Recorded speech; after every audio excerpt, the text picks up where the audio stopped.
ओम नमो भगवते वासुदेवाय। राधे राधे। आप सभी दर्शकों का आपके अपने चैनल पर हार्दिक स्वागत है। आज है 5 फरवरी 2025, दिन बुधवार, और आज आप सुनेंगे माघ मास महात्म्य का 23वां अध्याय। भगवान श्री हरि विष्णु का ध्यान करते हुए कथा का श्रवण करें। लोमश ऋषि कहने लगे कि जिस पिशाच को देव द्युति ने मुक्त किया वह पहले द्रविड़ नगर में चित्र नाम वाला राजा था। वह बड़ा शूरवीर, सत्यपरायण तथा पुरोहितों को आगे करके यज्ञ आदि किया करता था। दक्षिण दिशा में उसका राज्य था और उसके कोष धन से भरे हुए थे। उसके पास बहुत से हाथी, घोड़े और रथ थे। वह अत्यंत शोभा को प्राप्त होता था। बहुत सी स्त्रियों के साथ क्रीड़ा करता था और उनके यज्ञ उसने किए थे। वह नित्य अतिथियों की पूजा करता और शस्त्र विद्या में निपुण था। ब्रह्मा, विष्णु, महेश तथा सूर्य की पूजा सदैव ही किया करता था। वह जंगल में भी स्त्रियों से घिरा हुआ क्रीड़ा किया करता था। एक बार पाखंडियों के मंदिर में गया और वेदहीन भस्म लगाए महात्मा बने हुए पाखंडियों से उस राजा की बातचीत हुई। पाखंडियों ने कहा कि हे राजन, शैव धर्म की महिमा सुनो। इस धर्म के प्रभाव से मनुष्य पाप को काटकर मुक्त हो जाता है। सब वर्णों में शैव मत की मुक्ति देने वाला है। शिव की आज्ञा के बिना दान, यज्ञ और तपो से कुछ नहीं बनता। शिव का सेवक होकर भस्म धारण करने, जटा रखने से ही मनुष्य मुक्त हो सकता है। जटा धारण करने तथा भस्म लेपन से ही मनुष्य शिव के समान हो जाता है। इसके बराबर कोई पुण्य नहीं है। जटा भस्म धारण किए हुए सभी योगी शिव के सदृश होते हैं। अंध, जड़, नपुंसक तथा मूर्ख सब जटा से ही पहचाने जाते हैं। शूद्र वर्ण के शैव भी पूजनीय हैं। विश्वामित्र क्षत्रिय होकर तप से ब्राह्मण हो गए। वाल्मीकि चोर होकर उत्तम ब्राह्मण हो गए। अतएव शिव पूजन में किसी बात का विचार नहीं। तप से ही ब्रह्म तत्व प्राप्त होता है, जन्म से नहीं। इस कारण शैव का दर्शन उत्तम है तथा शिव के सिवाय दूसरे देवता का पूजन ना करें। शिव तपस्वी को विष्णु का त्याग करना चाहिए। विष्णु की मूर्ति का पूजन नहीं करना चाहिए। विष्णु के दर्शन से शिव का द्रोह उत्पन्न होता है और शिव के द्रोह से रौरावादी नरक मिलते हैं। इसी से भवसागर से पार होने के लिए विष्णु का नाम भी नहीं लेना चाहिए। शिव भक्ति निशंक होकर जो शिव से प्रेम करता है वह कैलाश में वास करता है और इसमें कुछ संदेह नहीं है। इस धर्म का पालन करने वालों का कभी नाश नहीं होता। इस पाखंडी के ऐसे वचन सुनकर राजा ने मोह में आकर उनका धर्म ग्रहण कर लिया और वैदिक धर्म को त्याग दिया। वह श्रुति, स्मृति और ब्राह्मणों की निंदा करने लगा। उसने अपने घर के अग्निहोत्र को बुझा दिया और धर्म के कार्य बंद कर दिए। विष्णु की निंदा और वैष्णवों से द्वेष करने लगा और बोला कि कहाँ है विष्णु, कहाँ देखा जाता है, कहाँ रहता है, किसने देखा है। और जो लोग नारायण का भजन करते थे उनको दुख देता था। पाखंडियों का मत ग्रहण कर राजा वेद, वैदिक धर्म, व्रत, दान और दानियों को नहीं मानता था। अन्याय से दंड देता वह कामी राजा सदा स्त्रियों के समूह से घिरा रहता और क्रोध से भरा रहता। गुरु तथा पुरोहितों के वचनों को नहीं मानता था। पाखंडियों पर विश्वास करता हुआ उनको गांव, हाथी, घोड़े और स्वर्ण आदि देता था। उनके सब कार्य करता, भस्म धारण करता और मस्तक पर जटा रखता था। और जो कोई विष्णु का नाम लेता उसको मृत्यु का दंड दिया जाएगा। यह ढिंडोरा उसने पिटवा दिया। उसके भय से ब्राह्मणों तथा वैष्णवों ने उस देश को छोड़ दिया और दूसरे देशों में चले गए। सारे देशवासी केवल नदी के जल से जीते थे। जीविका से दुखी होकर वृक्ष आदि नहीं लगाते थे, ना ही खेती बाड़ी करते थे। प्रजा अन्न के अभाव में गला सड़ा अन्न भी खा लेती थी। आचार विचार अग्नि क्रिया सबको छोड़कर काल रूप की तरह वह राजा शासन करता था। कुछ काल पश्चात उस राजा की मृत्यु हो गई और वैदिक रीति से उसकी क्रिया भी नहीं की गई। यह यमदूतों से अनेक प्रकार के दुख उठाता रहा। कहीं लोहों के कीलों पर से चलना पड़ा, कहीं जलते अंगारों पर चलना पड़ा। जहां सूर्य अति तीव्र था और न कोई छाया का वृक्ष था। कहीं लोहे के डंडों से पीटा गया, कहीं बड़े बड़े दांतों वाले भेड़ियों और कुत्तों से काटा गया। इस प्रकार दूसरे पापियों का हाहाकार सुनता हुआ वह राजा यमलोक में पहुंचा। इस प्रकार माघ मास महात्म्य का 23वां अध्याय संपूर्ण हुआ। बोलिए श्री हरि विष्णु भगवान की जय। अब आप सुनेंगे श्री नारायण कवच। नारायण कवच भगवत पुराण के छठे स्कंद के अध्याय 8 में आता है। यह देखा और अनदेखी हमारे दुश्मनों से खुद को बचाने के लिए एक कवच है। नारायण कवच एक बहुत ही संक्षिप्त स्त्रोत है जिसमें केवल 24 श्लोक हैं। इसे दिन में एक बार पढ़ना चाहिए और मुश्किल से इसमें 10 मिनट लगते हैं। इस प्रक्रिया को अग्नय और करन्यास कहा जाता है। श्रीमद् भागवत के अध्याय 8 में नारायण कवच के संबंध में न्यास व कवच पाठ हेतु बताया गया है। श्री भगवान श्री हरि गरुड़ की पीठ पर अपने चरण कमल रखे हुए हैं। अड़िमा आदि 8 सिद्धियां उनकी सेवा कर रही हैं।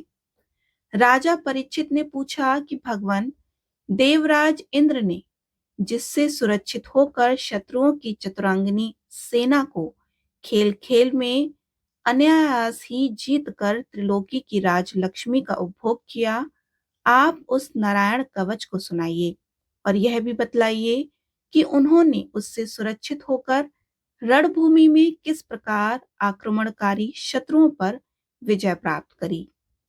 श्री शुक्र जी ने कहा कि परीक्षित, जब देवताओं ने विश्व रूप को पुरोहित बना दिया, तब देवराज इंद्र के प्रश्न करने पर विश्व रूप ने नारायण कवच का उपदेश दिया। तुम एकाग्रचित्त होकर इसका श्रवण करो।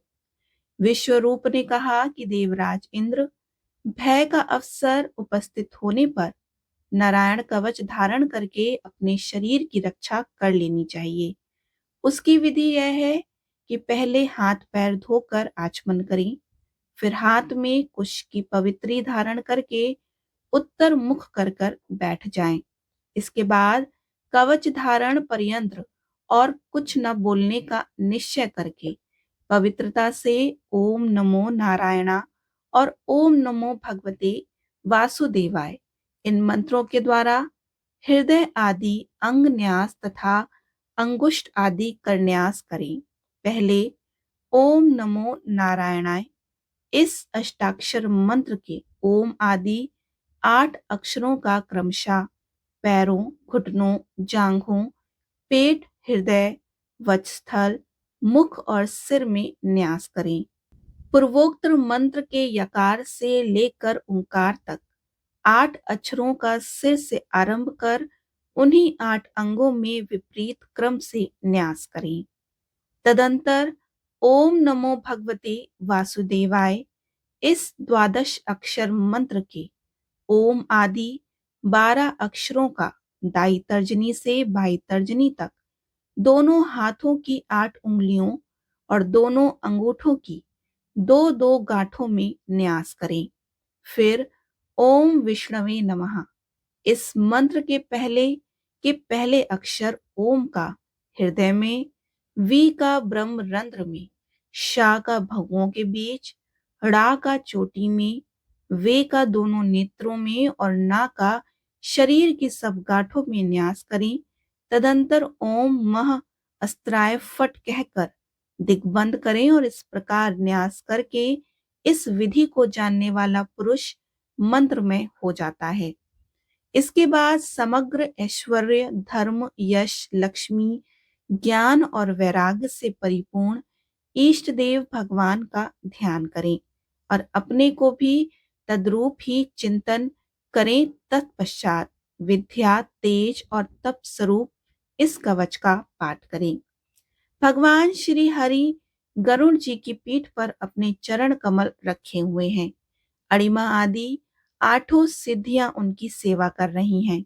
8 हाथों में शंख, चक्र, ढाल, तलवार, गदा, बाण, धनुष और पाश धारण किए हुए हैं। वे ही ओंकार स्वरूप प्रभु सब प्रकार से सब ओर मेरी रक्षा करें।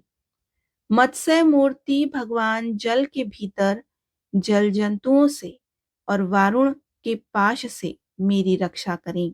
माया से ब्रह्मचारी रूप धारण करने वाले वामन भगवान स्थल पर और विश्व रूप श्री त्रिविक्रम भगवान आकाश में मेरी रक्षा करें। जिनके घोर अट्टहास करने पर सब दिशाएं गूंज उठी थी और गर्भवती दैत्य पत्नी के गर्भ गिर गए थे। वे दैत्युत पतियों के शत्रु भगवान नरसिंह किले, जंगल, रणभूमि आदि विकट स्थानों पर मेरी रक्षा करें। दहाड़ों पर पृथ्वी को उठा लेने वाले यज्ञ मूर्ति वराह भगवान मार्ग में परशुराम जी, पर्वतों के शिखरों और लक्ष्मी जी के सहित भरत के बड़े भाई भगवान रामचंद्र प्रवास के समय मेरी रक्षा करें। भगवान नारायण मारण मोहन आदि भयंकर अभिचारों और सब प्रकार के प्रमादों से मेरी रक्षा करें। ऋषि श्रेष्ठ नर गर्व से, योगेश्वर भगवान दत्तात्रेय योग के विघ्नों से और त्रिगुणाधिपति भगवान कपिल कर्म बंधन से मेरी रक्षा करें। परम श्री सनत कुमार कामदेव से हैग्रीव भगवान मार्ग में चलते समय देव मूर्तियों को नमस्कार आदि न करने पर अपराध से, देवर्षि नारद सेवा अपराधों से और भगवान कच्छप सब प्रकार के नरकों से मेरी रक्षा करें।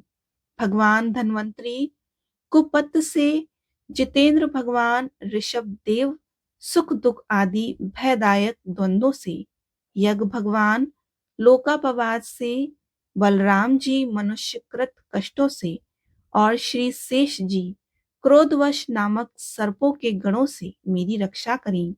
भगवान श्री कृष्ण द्वैपायन व्यास जी अज्ञान से तथा बुद्ध देव पाखंडियों से और प्रमाद से मेरी रक्षा करें। धर्म रक्षा करने वाले महान अवतार धारण करने वाले भगवान कल की पाप बहुल कल की काल के दोषों से मेरी रक्षा करें। प्रातःकाल भगवान केशव अपनी गदा लेकर कुछ दिन चढ़ जाने पर भगवान गोविंद अपनी बांसुरी लेकर, दोपहर के पहले भगवान नारायण अपनी तीक्ष्ण शक्ति लेकर और दोपहर को भगवान विष्णु चक्रराज सुदर्शन लेकर मेरी रक्षा करें। तीसरे पहर में भगवान मधुसूदन अपना प्रचंड धनुष लेकर मेरी रक्षा करें। सायकाल में ब्रह्मा आदि त्रिमूर्तिधारी माधव, सूर्यास्त के बाद ऋषिकेश, अर्धरात्रि के पूर्व तथा अर्धरात्रि के समय अकेले भगवान पद्मनाभ मेरी रक्षा करें। रात्रि के पिछले पहर श्री वत्सल लक्ष श्री हरि, उषा काल में खड्गधारी भगवान जनार्दन, सूर्योदय से पूर्व श्री दामोदर और संपूर्ण संध्याओं में कालमूर्ति भगवान विश्वेश्वर मेरी रक्षा करें। सुदर्शन आपका आकार चक्र की तरह है और आपके किनारे का भाग प्रलयकालीन अग्नि के समान अत्यंत तीव्र है। आप भगवान की प्रेरणा से सब ओर घूमते रहते हैं और जैसे आग वायु की सहायता से सूखे घास फूस को जला डालती है, वैसे ही आप हमारी शत्रु सेना को शीघ्र से शीघ्र जला दीजिए। कौमुद की गदा आपसे छूटने वाली चिंगारियों का स्पर्श वज्र के समान असहाय है। आप भगवान अजित की प्रिया हैं और मैं उनका सेवक हूँ। इसलिए आप कुष्मांड, विनायक, यक्ष, राक्षस, भूत और प्रेत आदि ग्रहों को भी अभी कुचल डालिए तथा मेरे शत्रुओं को चूर चूर कर दीजिए। शंख श्रेष्ठ, आप भगवान श्री कृष्ण के फूकने से भयंकर शब्द करके मेरे शत्रुओं का दिल दहला दीजिए। एवं यातुन्धाम, प्रथम प्रेत मात्र का पिशाच तथा ब्रह्म राक्षस आदि भयावने प्राणियों को यहाँ से झटपट भगा दीजिए। भगवान की श्रेष्ठ तलवार, आपकी धार बहुत तीक्ष्ण है। आप भगवान की प्रेरणा से मेरे शत्रुओं को छिन्न भिन्न कर दीजिए। भगवान की प्यारी ढाल, आप में सैकड़ों चंद्रकार मंडल हैं। आप पाप दृष्टि, पापात्मा शत्रुओं की आंखें बंद कर दीजिए और उन्हें सदा के लिए अंधा बना दीजिए। सूर्य आदि ग्रह, धूमकेतु आदि केतु, दुष्ट मनुष्य, सर्प आदि रेंगने वाले जंतु, दाढ़ों वाले हिंसक पशु, भूत प्रेत तथा पापी प्राणियों से हमें जो जो भय हो और जो जो हमारे मंगल के विरोधी हों, वे सभी भगवान के नाम, रूप तथा आयुधों का कीर्तन करने से तत्काल नष्ट हो जाएं। ब्रद रथांतर आदि सामवेदीय स्त्रोतों से जिनकी स्तुति की जाती है, वे वेद मूर्ति भगवान गरुण और विश्वक्सेन से अपने नामोच्चारण के प्रभाव से हमें सब प्रकार की विपत्तियों से बचाएं। श्री हरि का नाम, रूप वाहन आयुध और श्रेष्ठ पाशर्द हमारी बुद्धि, इंद्रिय, मन और प्राणों को सब प्रकार की आपत्तियों से बचाएं। जितना भी कार्य अथवा कारण रूप जगत है, वह वास्तव में भगवान ही है। इस सत्य के प्रभाव से हमारे सारे उपद्रव नष्ट हो जाएं। अर्थ लोग ब्रह्मा और आत्मा की एकता का अनुभव कर चुके हैं।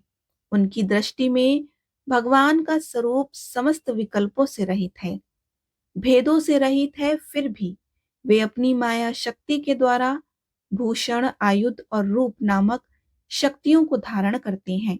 यह बात निश्चित रूप से सत्य है।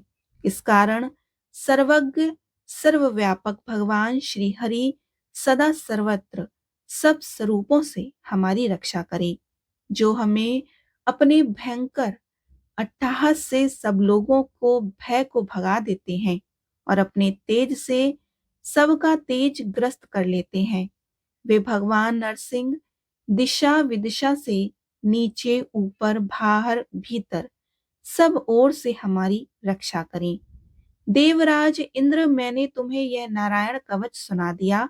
अब इस कवच से तुम अपने को सुरक्षित कर लो। बस फिर तुम अनायास ही सब दैत्य युद्धपतियों को जीत कर लोगे। इस नारायण कवच को धारण करने वाला पुरुष जिसको भी अपनी नेत्रों से देख लेता है अथवा पैर से छू देता है, वो तत्काल समस्त भयों से मुक्त हो जाता है। तो इस वैष्णवी विद्या को धारण कर लेता है, उसे राजा, डाकू, प्रेत, पिशाच आदि और बाघ आदि हिंसक जीवों से कभी किसी प्रकार का भय नहीं होता। देवराज, प्राचीन काल की बात है, एक कौशिक गोत्रीय ब्राह्मण ने इस विद्या को धारण करके योग धारणा से अपना शरीर मरुभूमि में त्याग दिया। जहां उस ब्राह्मण का शरीर पड़ा था, उसके ऊपर से एक दिन गंधर्वराज चित्ररथ अपनी स्त्रियों के साथ विमान पर बैठकर निकले। वहां आते ही वे नीचे की ओर सिर किए हुए विमान सहित आकाश से पृथ्वी पर गिर पड़े और इस घटना से उनके आश्चर्य की सीमा ना रही। जब उन्हें बालखिल्य मुनियों ने बतलाया कि यह नारायण कवच धारण करने का प्रभाव है, तब उन्होंने उस ब्राह्मण देव की हड्डियों को ले जाकर पूर्व वाहिनी सरस्वती नदी में प्रवाहित कर दिया और फिर स्नान करके वे अपने लोक में चले गए। श्री शुक्रदेव जी कहते हैं कि परीक्षित, जो पुरुष इस नारायण कवच को समय पर सुनता है और जो आदर पूर्वक इसे धारण करता है, उसके सामने सभी प्राणी आदर से झुक जाते हैं और सब प्रकार के भयों से मुक्त हो जाता है। परीक्षित, शत शुक्र इंद्र ने आचार्य विश्वरूपी से यह वैष्णवी विद्या प्राप्त करके रणभूमि में असुरों को जीत लिया और त्रिलोक लक्ष्मी का उपभोग करने लगे। बोलिए श्री हरि विष्णु भगवान की जय।